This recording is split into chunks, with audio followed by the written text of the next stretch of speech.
In this video, we will see the nature and purpose of planning. It is a well-known fact that the managerial activity consists of, or the element includes in management is POSLC, that is planning, organizing, staffing, leading and controlling. So these four things, this planning, POS, LC, these five elements constitute the management. So it has to be effectively managed or maneuvered. Then only the desired objective can be achieved. And before that, input also should be fed to the all these five elements, and the output will be in accordance with the input, and the output should be in conformity with the input that we should always monitor. So apart from that, the environment is also favoring the management. So particularly in this, the first concept or the first element of planning is taken for discussion. What is the purpose, what is the nature of planning, we are going to discuss in this video. First, manager is not only a manager, he has to manage the men for the purpose of task, or he has to influence the people. He has a leadership role. That is an important thing of manager. So a manager should understand the group purpose, group objectives and methods to achieve them. So his main thing is to control the groups. The group dynamics should be maintained. That is the nature of the manager, because he is acting, he is not only a manager but he is also a leader. He has to influence the groups. That is one thing. And now we are going to see the planning, the hierarchy of plans that we are going to see. In planning, for each and everything, the planning is required, otherwise we cannot achieve the desired objectives, for which the hierarchy of plans, what all things included in planning, that we are going to see.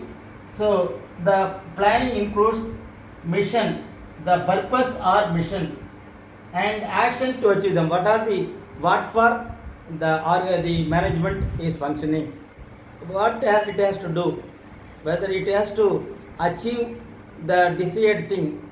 It may be the production, it may be the service, it may be the consumer goods, it may be so many things. But the thing is, all the things should reach the consumer and the consumer should be satisfied. That is the main thing. That is the planning. The objectives, actions to achieve them. What are the actions planned to achieve the mission or purpose? That has to be mentioned in the planning. Second, the another thing also, the planning ends with decision making. Planning is also includes decision making, and planning includes a rational approach to predetermined objectives, and planning where we are and where we go, that also should be the important thing in planning. So the planning includes the importance of plans should be known, and what are the controlling factors, and what are the deviations, if any. Those things should be looked out by the manager. That is the important thing. And then for example, a food eatery or a food cafe, they are planning in the organization in South India, and it is a well established organization, and they want to establish in North India also, for which the planning should be pakka, along with budget and planning procedures and so many things.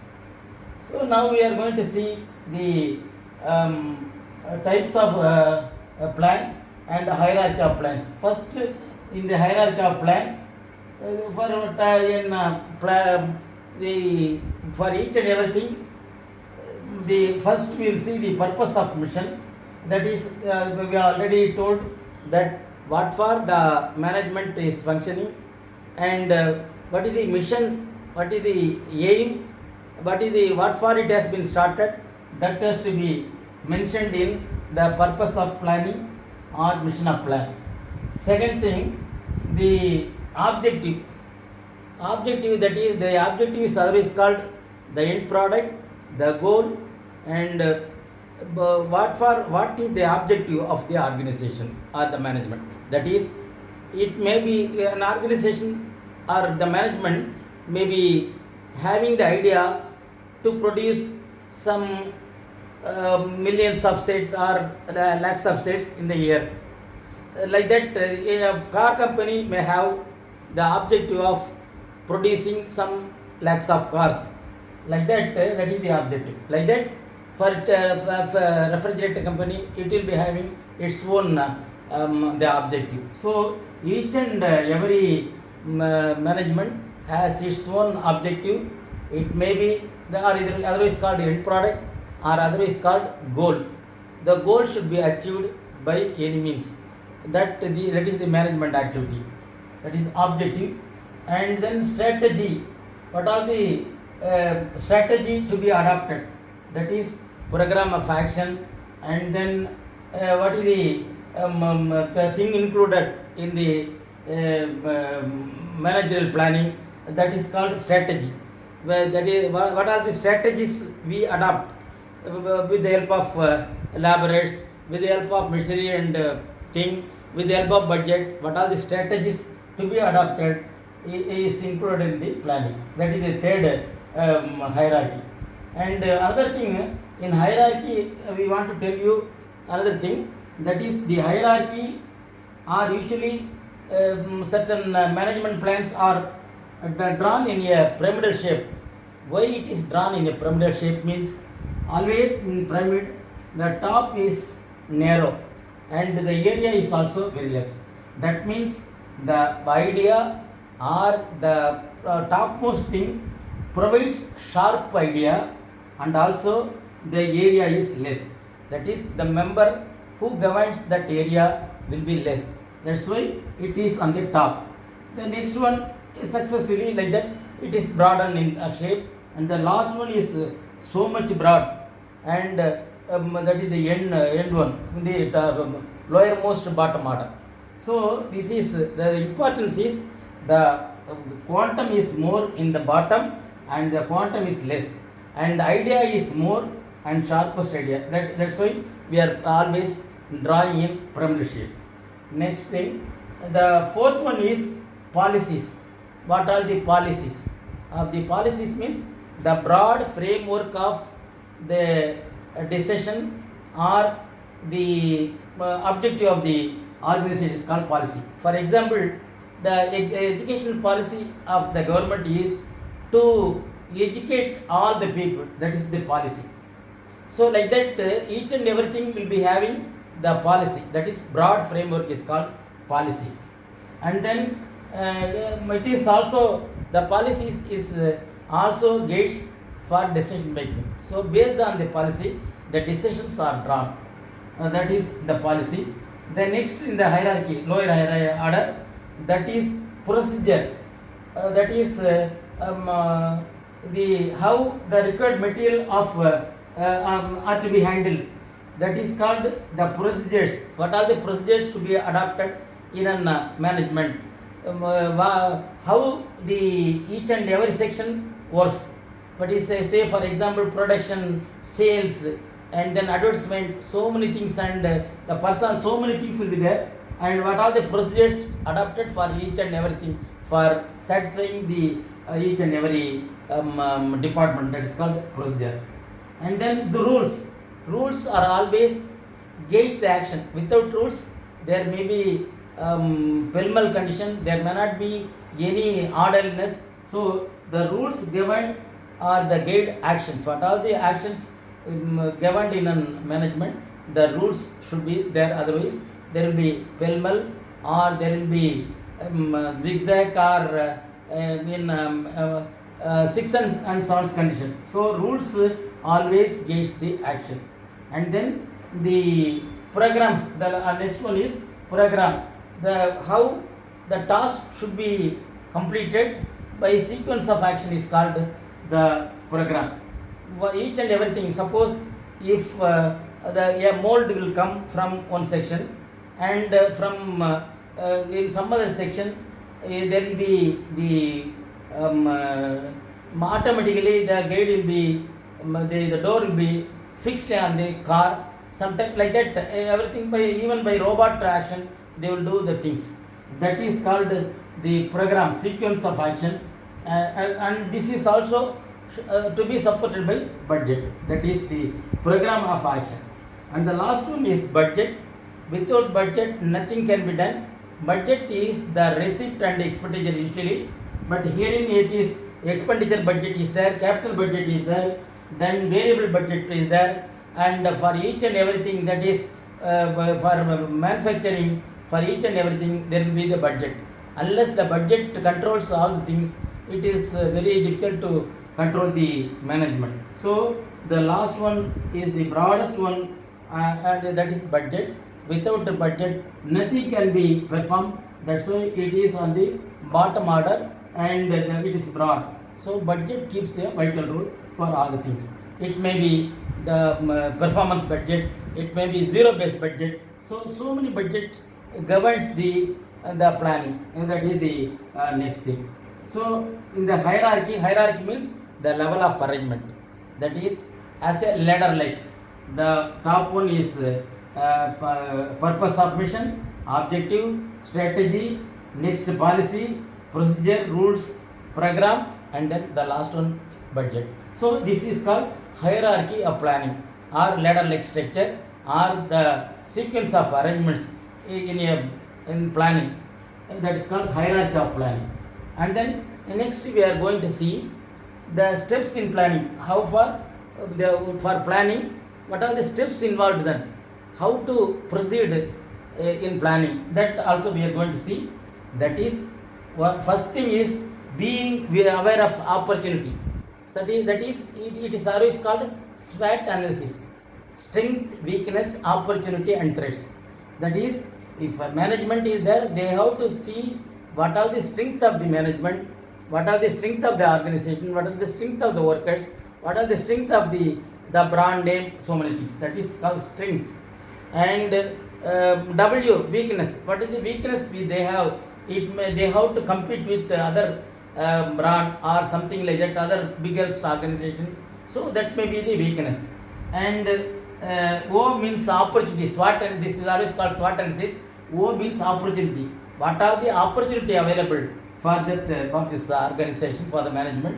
That should be identified before planning. And what are threats available? Suppose the threats such as the laborer force, or the planning, or there are so many forces will be there which is a threat to the management. That is, say for example, financial constraint may be there, raw material constraint may be there, even the sometimes electric constraints will be there. Those are all threats. Or even sometimes the better organization may compete with this organization. That's also a threat. So these things to be analyzed, and that is called being aware of opportunity. Otherwise called SWOT analysis. Strength, weakness, opportunity, and threats are to be identified. Then the setting of objectives. What for the organization is started, what is the goal, what is the end product. These things are to be identified, and always they should try to get the objective and to get the things done. That is the managerial activity. And then considering the planning premises, that is the forecasting. What are the things which will happen in the near future? That is called forecasting. A manager should always forecast the things. What will happen in future? Whether it will grow in a desired manner, or any drawbacks will be there, shortbacks will be there, any pitfalls will be there. That also to be identified. That is called considering planning premises. The premises means the area or the boundary. That is called considering planning premises. This is service called forecasting of planning. That is the third step. And another step, how to overcome this forecasting objective and the SWOT analysis. That is called identification of alternatives. What are the available alternatives are available to overcome the difficulties, to get rid of the difficulties, to get rid of to lead the managerial activity in a better manner. Those things are to be identified, for which various alternatives will be there. That has to be identified. That is called identification of alternatives. And in this we can see the operational research can also be drawn to come to a conclusion, like that PET, CPM, program evaluation review technique, and critical path methods. These things can be, the mathematicals can be drawn from these operational research, and alternative ideas can be obtained. Then that comparing alternatives, we have to, there are so many alternatives available with us, and that has to be compared with reference to its merit. That is called comparing of alternatives. And then the next step is choosing the best among the alternatives. That is, which one is suits to the standards of this management. That has to be chosen. That is called choosing the best among the alternatives. Then the next thing, it is the formulation stage, or next thing, implementation. The formulation stage, among the best, we are choosing the one that is called formulating of the plans. That is the supporting plans. That is the equipments, buying of equipments, buying of materials, and hiring and training of workers, development new products. All these things will come. That is, we have to see whether we can do ourselves certain items, do ourselves, or from some ancillary items, whether we can purchase from other small scale industries, like that. That is called supporting plans, buying equipment. Sometimes even we may produce ourselves for the equipment which we require, but sometimes it may not be economical, so that we are buying the equipments from the outside, or prepared by some people. That is called buying of equipment, and buying of material, and hiring or training of workers. Whether we can think of whether the available workers are enough, and whether we can train them, or if not possible, whether we can hire the new laborers, like that also to be seen. These are all called formulating plans. Next thing, the numberizing plans, and by making budgets. Then we are coming to the implementation stage. That is called with reference to budget, implementation of the plan with reference to the budget also coming under the last stage. So with this, the steps in planning ends. So first thing what we have seen is the nature and purpose of planning. What for the planning is required, what are the things involved in planning, that's called hierarchy of planning, or the level of arrangement is called hierarchy of planning. And that includes 8 levels. And the next thing is the steps in planning includes 8 levels. That also we have seen. With this we conclude the nature and purpose of planning and steps in planning.